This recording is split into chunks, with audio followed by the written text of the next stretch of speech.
Hi guys. Гэт part 3-ийн бичлэг ингээ эхэлж байна.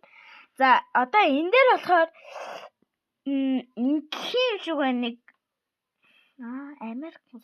За юу ч гэсэн одоо ингээ эхэлцгээ.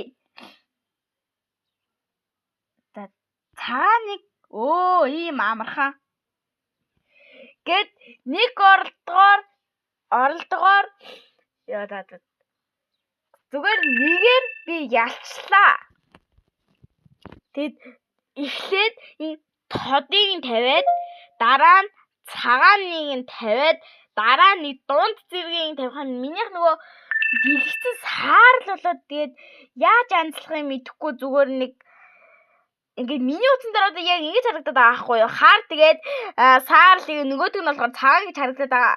Энэ дурган дээр нь болохоор нөгөө нэг хоёрт нөгөө дарсан нөгөө юу цагаан ингээ харагдаад байгаа. Тэгээ наадлын нөгөө хамгийн сүүлд нь дарсан нь болохоор саарл харагдаа. Тэгээд цаатлынх нь болохоор нэг харч юм уу?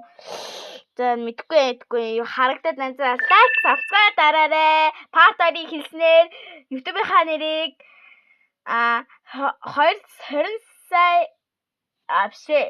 20 subscribe хүргэсэнд баярлалаа гэдэг дээр яг бичэн шүү. Bye.